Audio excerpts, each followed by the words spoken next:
అందరికీ నమస్కారం అండి. ఇది సందర్భం కాదో తెలీదు. బట్ నా ప్రతి సినిమాకి నా ఫస్ట్ సినిమా ప్రొడ్యూసర్ ఒక గ్రేట్ డైరెక్టర్. ఆయన ఒకసారి రిమైండ్ చేసుకోవాలి.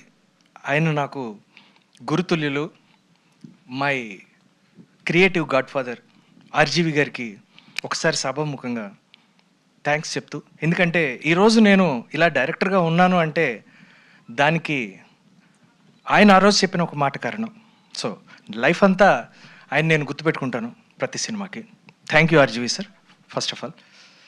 ఇక వదల నా ఫస్ట్ సినిమా ఆర్జీవి గారు నాకు ఇంట్రడ్యూస్ చేసిన నా ఫస్ట్ సినిమా హీరో గోల్డెన్ బాబు జేబీ గారు. సో జేబీ గారు రక్ష నుంచి ఆయనతో నేను ట్రావెల్ అవుతున్నాను. ఆయన హైలోని, ఆయన ఫెయిల్యూర్స్లోని, ఆయన టఫ్ సిచ్యుయేషన్స్లోని, సూపర్ హిట్ సిచ్యుయేషన్స్లోని అన్నిట్లోని ఆయనతో నేను మాట్లాడాను. ఆ ట్రావెల్లో నేనున్నాను. ఈ ట్రావెల్ కంటిన్యూ అవుతున్న సందర్భంలో ఒక స్టేజ్లో ఒక 4 years క్రితం జేబీ గారు, ఎప్పుడూ మాట్లాడే జేబీ గారు నన్ను పిలిచి ఒకసారి ఒక ఐడియా చెప్పి, ఆ ఐడియాని ఈ స్టోరీ, ఈ సినిమా అండి వదల, ఒక ఐడియా చెప్పి ఇది మనం వర్కౌట్ చేద్దాం వంశీ, ఇది చాలా కొత్తగా ఉంటుంది అని చెప్పి నన్ను ఎంకరేజ్ చేసి, నేను అప్పుడు ఖాళీగా ఉన్నాను, ఏ వర్క్ లేకుండా, ఏ సినిమా లేకుండా, ఒక ప్రాజెక్ట్ ఫినిష్ చేసి ఖాళీగా ఉన్నాను. అప్పుడు నన్ను ఎంకరేజ్ చేసి ఆయన ఇది చేద్దామని కంటిన్యూస్గా ఒక 3 years పాటు ఈ సబ్జెక్ట్తో మేము ట్రావెల్ చేసాం. సో ఈ సినిమాకి, ఈ కథకి కర్త కర్మ క్రియ మొత్తం అంతా జేబీ గారే. ఆయన దీన్ని ప్లాన్ చేసి, దీన్ని రెడీ చేసి, నాతో వర్కౌట్ చేయించి, కథ రైటింగ్ మాత్రమే కాకుండా ప్రొడ్యూసర్స్ని కూడా నేనే చూస్తానని చెప్పి రకరకాల వాళ్ళని అప్రోచ్ అయ్యాం. చాలా చోట్ల కుదరలేదు. బట్ ఫైనల్గా తమ్మారెడ్డి భరద్వాజ్ గారి రూపంలో మాకు ఇది అప్పుడు కనెక్ట్ అయింది. అలా కిషోర్ గారు మాకు పరిచయం అయ్యారు. సో ప్రొడ్యూసర్ని కూడా కనెక్ట్ చేసి, తర్వాత షూట్లో కూడా కంటిన్యూస్గా అన్స్టాపబుల్గా ఈ కథ కోసం కంటిన్యూస్గా పోరాటం చేసి, సో వదల అంటే జేబీ గారు దేన్ని వదలకుండా బయటికి తీసుకొచ్చిన సినిమా అని అర్థం అండి. ఆ వదలనే ఈ వదలగా బయటకు వచ్చి, సో ఈ సినిమాకి, ప్రతి సినిమాకి 24 crafts ఉంటాయి. ఈ సినిమాకి 25th craft ఉంది. అది జేబీ గారు ఈ సినిమాకి పెట్టిన ఒక సోల్. ఆ సోల్ 25th craft. ఈ 24 craftsని చాలా అద్భుతంగా పనిచేయించి ఈరోజు ఈ ప్రోడక్ట్ రావడానికి, ఇలా రావడానికి కారణమైంది. Thank you so much JB గారు. లైఫ్ లాంగ్ మీకు నేను రుణపడి ఉంటాను సార్, మీరు నాకు ఇచ్చిన ఈ ఆపర్చునిటీకి. నెక్స్ట్ జేబీ గారి నుంచి నేను ఒక్కటి నేర్చుకున్నానండి. నేను ప్రతి వాళ్ళ దగ్గర నుంచి, చిన్నవాళ్ళైనా పెద్దవాళ్ళైనా ఏదో ఒకటి నేర్చుకుంటూ ఉంటా. జేబీ గారి దగ్గర నుంచి నేను నేర్చుకున్నది, ఎలాంటి సిచ్యుయేషన్స్లోనైనా మనం ఏమనుకుంటున్నామో అది చేయాలి అని ఎవరితోనైనా ఆర్గ్యూ చేసి కాదు అని చెప్పి, తప్పైనా రైట్ అయినా సరే ఆయన అనుకున్నది ఆయన ఇంప్లిమెంట్ చేయడానికి పెట్టే ఎఫర్ట్ ఉంది. ఇది నేను నేర్చుకున్నాను. డైరెక్టర్గా నాకు చాలా ఇంపార్టెంట్ అనిపించింది. నా లైఫ్ అంతా దాన్ని ఇంప్లిమెంట్ చేయాలనుకుంటున్నాను. నెక్స్ట్ తమ్మారెడ్డి భరద్వాజ్ గారు. Bharadwaj sir super senior. ఆయన గురించి ఎంత చెప్పినా తక్కువే.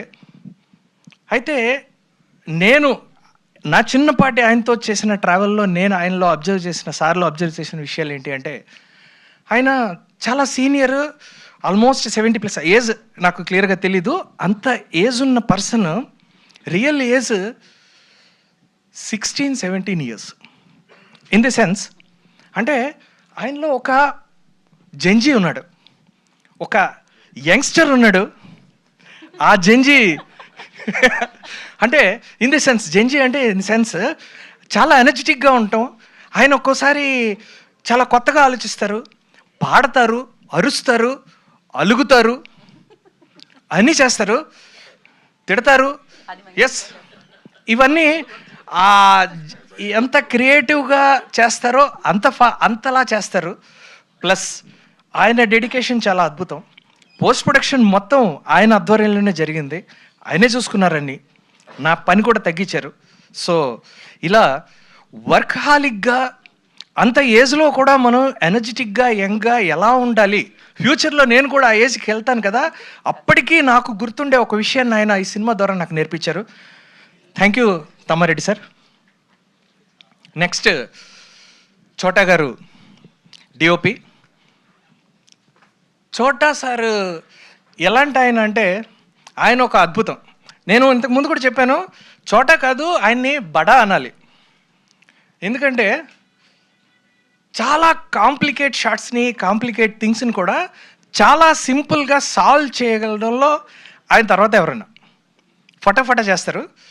ఇంకా ఒక్క విషయం మాత్రం చోటా గారి గురించి క్లియర్గా చెప్పగలను. ఒక ఆయన ఉంటే ఎలా ఉంటుందంటే సెట్లో డైరెక్టర్కి, ఒక మదర్కి చేతిలో బేబీని ఎంత ప్రొటెక్టివ్గా కేర్గా చూసుకుంటుందో, ఎత్తుకుని ఆడిచ్చే ఒక బేబీని, చిన్న పిల్లని, అలా ఆ బేబీ లాంటి ఫీలింగ్ వస్తుంది చోటా గారు డిఓపిగా సెట్లో ఉంటే డైరెక్టర్కి. సో అంత ప్రొటెక్టివ్గా, అంత క్యాపబుల్గా ప్రతిదాన్ని హ్యాండిల్ చేసి ఫటాఫటా సినిమాని ఎలా ఫినిష్ చేయాలో ఆయన నాకు నేర్పించారు. ఆయన నుంచి సినిమా తీయటం నాకు తెలుసు, కానీ సినిమాని చాలా ఫాస్ట్గా తీయటం ఎలా అన్నది చోటా గారి నుంచి నేర్చుకున్నాను. థ్యాంక్ యూ చోటా సార్. నెక్స్ట్ మా ప్రొడ్యూసర్ కిషోర్ గారు. కిషోర్ గారు సార్ సార్ లేదు సార్, మీరు వద్దన్న నేను చెప్పాలి, చాలా అంటున్నారు ఆయన. సో కిషోర్ గారి కిషోర్ గారు ప్రొడ్యూసర్ అనే అందరూ అనుకుంటారు, కానీ ప్రొడ్యూసర్ కాకుండా ఆయనలో ఒక గ్రేట్ పర్సన్, ఒక గ్రేట్ హ్యూమన్ బీయింగ్ ఉన్నారు. అంటే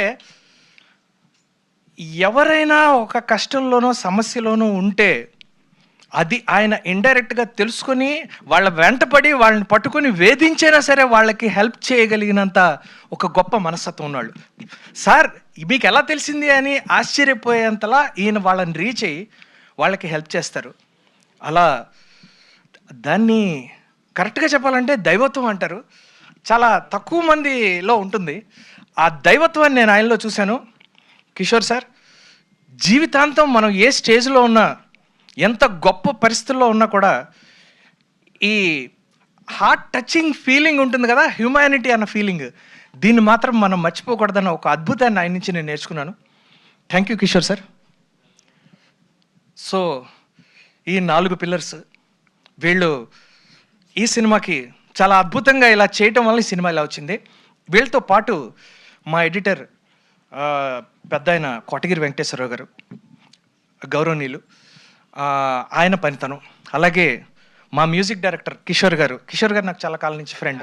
సారీ కార్తీక్ గారు, చాలా చాలా కాలం నుంచి నాకు ఫ్రెండ్ కార్తీక్. సో ఆయన కార్తీక్ ఏ పాటలోనైనా, ఏ మ్యూజిక్లోనైనా నేను ఒకటి అబ్జర్వ్ చేశాను, ఒక సోల్ ఉంటుంది కార్తీక్ గారి మ్యూజిక్లో. అంటే ఒక హార్ట్ ఉంటుంది, ఒక ఎమోషన్ ఉంటుంది. ఆ ఎమోషనల్ కనెక్టివిటీకి సినిమా కరెక్ట్గా ఉంటుంది అని ఫీల్ అయ్యి నేను, తమ్మారెడ్డి గారు ఈయన్ని ఫిక్స్ చేసుకున్నాం. ఆ సోల్ మేము ఆయనలో ఏదైతే చూసామో అంతకి 1000 times ఎక్కువ సోల్ ఈ సినిమాలో ఇచ్చారు మాకు. సాంగ్స్ 3 సూపర్ హిట్ అయ్యాయి అండ్ సినిమా కూడా చాలా బాగా వచ్చింది. వీళ్ళే కాకుండా ఇంకా మా ఆర్టిస్టులు లయ మేడం, నేను ఆల్రెడీ చెప్పాను ఇంతకుముందు, ఈ సినిమాకి అవుట్ స్టాండింగ్ పర్ఫార్మెన్స్ ఇచ్చారు. లైఫ్ టైంలో ఆవిడ కెరియర్లో కొన్ని సినిమాలు ఉంటాయి అద్భుతంగా, ఈ సినిమాలు నేను బాగా పర్ఫామ్ చేశానని ఆవిడ లిస్టులో వేసుకుంటే అందులో వదల ఒకటి ఉంటుంది. హృతికా శ్రీనివాస్ అయితే కళ్ళతోనే భయపడింది ఆ అమ్మాయి. సో ఐస్ చాలా ప్రామినెంట్, గొప్ప ఆర్టిస్టిక్ స్కిల్స్ ఉంటాయి. పైకి చాలా సాధారణంగా నవ్వుతూ ఏం మాట చెప్పినా నవ్వే ఈ అమ్మాయి కెమెరా ముందుకు వచ్చేసరికి మాత్రం ఇరగదీస్తుంది. ఎక్స్ట్రా ఆర్డినరీ అని మాత్రం చెప్పగలను. అలాగే ఈ సినిమాలో ఇంకా వేరే ఆర్టిస్టులు రవివర్మ గారు కానీ, అవసరాల శ్రీనివాస్ గారి, వీళ్ళందరూ వాళ్ళ ఎఫర్ట్స్ని కంప్లీట్గా ఈ సినిమాలో ఇవ్వటం వల్ల డెఫినెట్గా సినిమా చాలా బాగా వచ్చిందండి. 17th release. మీ అందరి బ్లెస్సింగ్స్తో ఈ సినిమా సూపర్ హిట్ కావాలని కోరుకుంటూ మమ్మల్ని ఆశీర్వదిస్తారని రిక్వెస్ట్ చేస్తూ థ్యాంక్ యూ సో మచ్.